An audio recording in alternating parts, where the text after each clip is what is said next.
Welcome to the art and science of difficult conversations. I'm Chris. And I'm Lucy, and we love having difficult conversations. That's right. And each week we'll either share a tip, hear how others have gotten better at difficult conversations, or demonstrate common difficult conversations and what to do and what not to do. Let's get into it. Have you ever shared something in confidence only to find out it became public knowledge within your circle, leaving you feeling exposed, hurt, and betrayed? Today with Chris, we roleplay a situation where Chris shared with someone else something about me that I shared with him in confidence. I learned about it and I was really hurt. In the first scenario, you will hear how I addressed the situation in a way that leaves both of us upset and leads to a possible end of our friendship. In the other scenario, you will hear an alternate way how to address situations like this that may pave the way for both of us feeling a little bit better and perhaps even taking first steps towards repairing the friendship moving forward. So see what you can apply from what you hear in your personal conversations when someone breaches your trust and emotional boundaries. Let's get started. All right. So this is a bad one, how you should not be confronting me or talking to me about this. Okay. So the bad one. Wow, I'm really upset. Chris, can I talk with you for a moment? Yeah, what's up, Lucy? Like I have to really tell you something. I cannot believe, I know we work together and we are friends. And when we went to the barbecue the other Saturday, and I shared something in confidence, my relationship issues that I have. And Karen from accounting knows about it. How is it possible? And she said that you told her, it seems like the whole department now knows about my relationship issues. It's like, I cannot believe you did that to me. I feel so betrayed. First of all, you don't have any proof that I said anything to anybody. They told me you said it. So, I think I cannot be friends with you anymore. I'm done. Sorry. Who are you gonna believe? Wait, I think Lucy, I'm out. Lucy, we've been friends for a long time. Who are you gonna believe? Me or these other jokers? So how else they could have found out? And they said literally that you were talking about it during a lunch break the other day. I don't know. How am I supposed to know? I don't know. Chris, that's really hurtful. Now everybody knows about it. Everybody talks behind my back about it. It's horrible. Come on. You know me. I wouldn't do that to you. No, I really don't know anymore whom to trust. So I think let's take a break from our friendship. Let's just not do anything. You're just being sensitive. Okay. Yeah. You're just being overly sensitive about this. You know? Wow. Yeah. Chris, just wanted to let you know, let's not do any more barbecues in the near future. I'm done. Fine. Okay, I'll talk to you later. Whatever. Bye. I want to say some main word, but I filter myself here, so that's okay.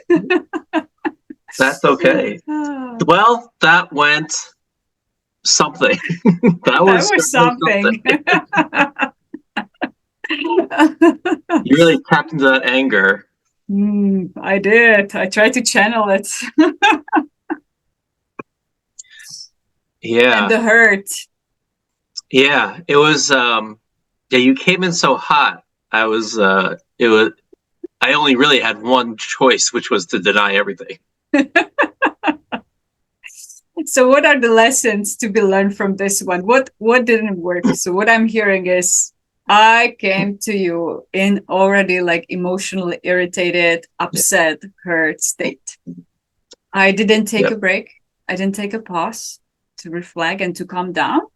But I went there fully on hurt, upset, annoyed, angry. And I could feel it, even though that we were just doing this as a demonstration, I could feel myself getting defensive, wait. And I just automatically reverted to, I'm going to deny everything. Nope, not me. It wasn't me. So it sounds like my anger kind of creating the survival reaction for you, like the brain, right? We have different survival instinct reactions. It's like the fight, flight, freeze, please. Yep. So yours was would it be fight or like flight? It's like no, not my fault, not my fault. Yeah, it was definitely I didn't do anything. Flight, just trying to. No, it wasn't me trying to avoid responsibility. Yeah. Yeah, that definitely. Yeah, I think that's because you're in that fight mode. You're like ready to, and that only puts me at heightens my emotions too with and energy levels. So for sure, I was definitely in that survival mode. So the lesson here, if we go into a meeting and any difficult conversation with that energy of be it aggression, anger, frustration, huge hurt, without really calming down first, then it already puts the other person into that other mode, be it fight, flight, whatever is natural for them to go into in these situations. That's right. And then we actually cannot have a conversation that will be productive. Yeah. So how did it end? I was basically upset and left upset and even more hurt. I was like, I'm done. This relationship is over. Our friendship is over. I don't want to see you anymore. And how was it for you? You're like, probably didn't feel good either. No, it didn't. You know what's interesting is that generally we'll tell people, calm yourself down, do mindfulness or do whatever exercises, go talk to a trusted friend. What do you do when you're the person you would normally talk to is the person that did the harm to you?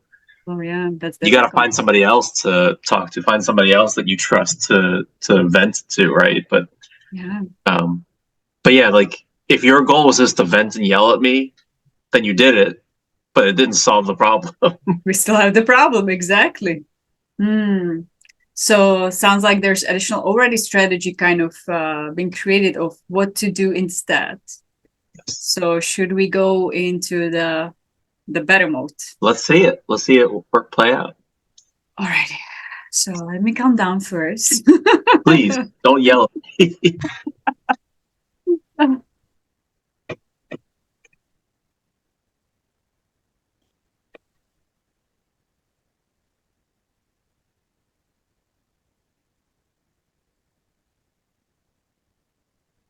Hey, Chris. Hey, what's up, Lucy? I have something I wanted to ask you about. Sure. Do you have like 10 minutes? Yeah. What's up? Should we grab, coffee or tea? I think that's going to help me calm down. I'm a little bit nervous. Yeah. You don't have to be nervous. You don't have to be nervous. We're friends. What's up? Thank you, Chris. Appreciate it. Let me have a sip of water. I think I need to calm myself down. Oh no. Should I be worried? Don't worry. It's something So Karen from accounting somehow knows that I'm having relationship issues. And, she mentioned your name. And I know we've been friends for years, not just coworkers. And it really doesn't sound like you. But that's why I wanted to have this conversation because I shared it with you in confidence and it makes me really uncomfortable when other people know about it. Because anytime somebody mentions it, asks about it, it really brings the pain up for me. So I cannot even take a break at work from my relationship, personal issues. So it really made it challenging this week for me. I feel like I'm in constant reminder of my personal troubles and I cannot take a break. It's really exhausting for me and painful. Yeah. Listen, I feel bad that you're having to talk about this. Part of me I'm still wondering, is she sure that it was me that told her? I feel bad. Like, I know you're struggling through this stuff. I don't want you to be struggling through it. It's tough. But is she sure that I told her this? Well, she said that during the lunch break, you guys have a conversation, and then Karen, she tells everybody else. So Now the whole department knows about my relationship issues. So I wanted to make sure, if you said something, it escaped you. I guess it happens, but it's really, makes me trust you less, because then I feel I cannot share these things with you. So I don't know how to move forward with this. Oh, man, Karen. So I'll blame Karen, even though, because you're right. You're right. I did talk about it at lunch with her, just because she was kind of wondering how you've been doing, because she was noticing that you weren't doing well. I didn't know she would, and I didn't say a lot of details, but I didn't know that she would start telling everybody else. Oh, I feel terrible. Yeah, me too. Yeah, I'm sorry. That's that's messed up. That's messed up that Karen did that. And also, I know she came from, I guess, a caring spot. But sometimes she cares too much about other people's business and talks about it and has it as an entertainment. So. Yeah, I guess so. So I don't want to be like the entertainment in the office, especially when it's something that's actually hurtful to me to hear and talk about. And I really wanted to address, also that you shared it, that it's not up to Karen. We know how Karen is, but it's also the fact you actually shared it, and I know it. So I'm curious, what had you share it? All I had said was just that you were going through some relationship stuff, and it was just weighing on you, so that's why you were just seeming out of sorts. So I didn't tell any details. Okay. But obviously that's enough, I guess. Yeah, I didn't realize that. I see. Yeah, I totally didn't realize that she would just start telling everybody else what was going on. I guess she's really happy about it. Or I don't know what she's getting out of it, but I don't know. Maybe she needs a distraction from her own drama, so she's happy somebody else has some problems. I don't know. Yeah, so I don't know. I'm sorry though. I don't know. Thank you, Chris. Is there anything I can do to make it up to you? No, I guess. Well, thank you for not sharing any more details, because I was already imagining the worst case scenario of like she knows everything. But it's we all go through it. I think I just need to come to peace with people knowing about it. And well, Jennifer actually was really sweet and supportive, so there's something good coming out of this. Yeah. And she shared about her problems too, and so we actually bonded and connected. Oh, she seems like a nice person, so yeah, there's nice. I guess nice. I can find the good in this. Do you want me to talk to Karen and get her to stop talking about this? I don't know, but thank you for offering. Maybe I'll go and talk to her. Since it's, you sure? Yeah. And if I need like additional support, that both of us could go there. But okay. I think I should be fine. Thank you so much, Chris. Okay. Thank you. Yeah. Appreciate you. Again, I'm sorry. That's my fault. My bad. Thank you. I should have also talked to her, because I was kind of off and I couldn't focus at work. So it was really definitely impacting my performance at work also. So, I wish she asked me first instead of asking others. Yeah. Well, maybe she needs to get better at difficult conversations. Maybe, this is my opportunity to practice difficult conversation with her.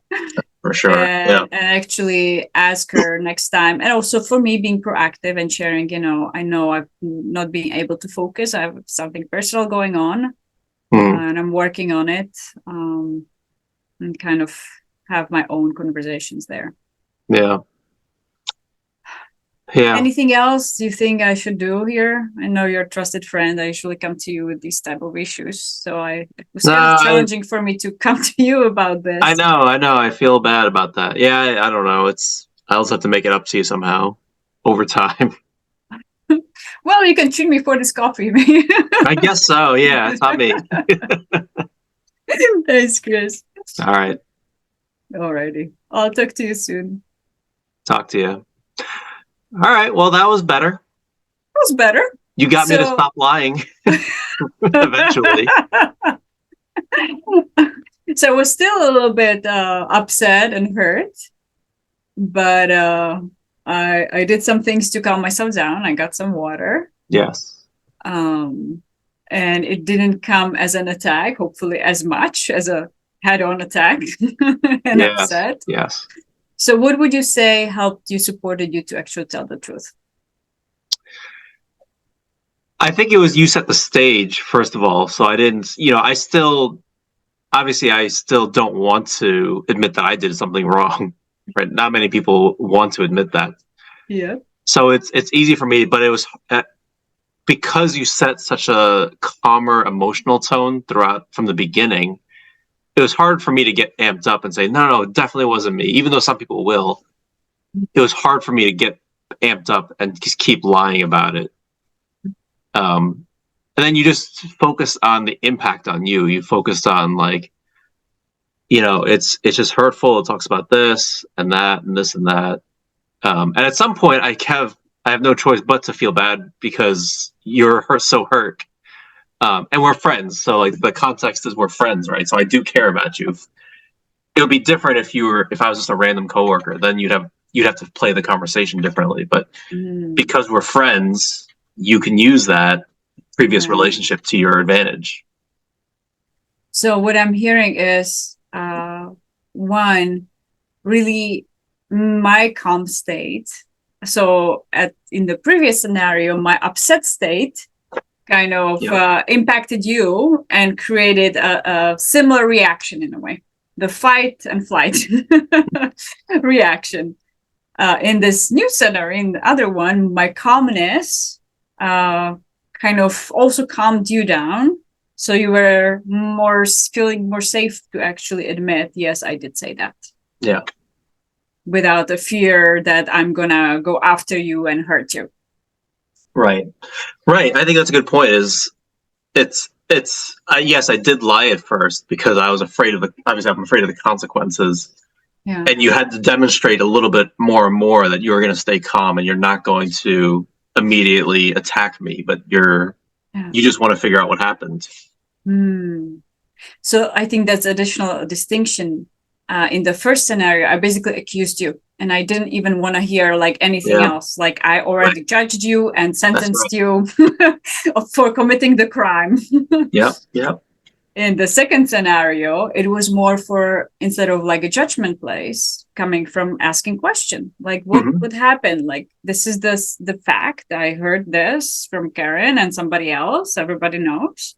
And they said, you said it. So what is it for you? What happened? Yeah. I want to know. And this is the impact on me that it had. And I'm also hearing, because we were friends, not just coworkers, that me sharing more about my emotions and the impact actually also impacted you because you care. Yes. Yeah. What about from your perspective? What did you intentionally try to do differently the second time around? To stay calmer, to even take the sip of water. I think that also usually helps me when I have some liquid around, even just holding it. That's actually what comes our kind of when we do the emotional regulation. It's not through thinking, really, it's really through our senses. So even just holding a glass of water, feeling it, the temperature, the coldness, or even just taking a sip can help us calm down a little bit. So that could be a strategy when we go into the meeting, just having something in paper or writing it down, the points on actually a piece of paper. So me just having the sip of water helped me calm down. So it was something intentional so I don't get into that upset state. And then really trying to, instead of going and accusing you, looking that as like not a Sherlock Holmes, more with a curiosity and open mind. Like, I don't want to here punish you. I want to know what happened, and let's figure it out together how to move forward. And I believe in one point I said, I don't know how to move forward. Like, this really hurt me. Like, can we figure out like what to do next? And I think you started brainstorming some solutions of like, and ask actually, how can I make up for it? How can I make it better? What can I do? I'm really sorry. So you actually owned up to that. You realized the impact, and even just doing that kind of helped me also feel better and a little bit more supported. And you offered your support. You're right. That was a powerful line, I thought, when I heard it, because it put the onus away from me waiting for you to say something to now we have to think about this together. So I think that was a great shift. That it was like, it's not like explicit. You're not saying now we have to think about this together. It's just a subtle way of inviting me to be part of the process. And I think you did a wonderful job. Thank you. What was in your mind, what was your plan to address or think about how to get around my continued denial of any, like I kept saying, it was all Karen. All right, maybe I said a little something, but it was all Karen. It was all Karen. I was clearly deflecting. What were you thinking about in terms of how you were going to approach that? Yeah, I felt the deflection and it didn't sit well with me. So I said, well, unless we actually agree this happened and you take responsibility, I don't think I can trust you anymore with this. Because whatever I say, you are going to always blame somebody else for it. Yeah. So I'm trying to remember what I said. So I believe this is Karen, but you still said that. I think I tried to make it say, it can happen. We all do that. I think you're asking what was my intention with that. I felt, I really wanted to, I think I asked you a question. What happened for you that you actually shared it? Something similar, didn't I? So, yeah, you tried to give me an out. You said, is it possible you said it like during lunch? And you actually did say, yes, I said it's something generic. Yeah, to give me an out. I think that's important the entire time. I think you continue this theme of you didn't try to guess why I did something. You didn't try to guess that like you were trying to hurt me or I was trying to hurt you or I was trying to, I don't know, I just wanted to share gossip.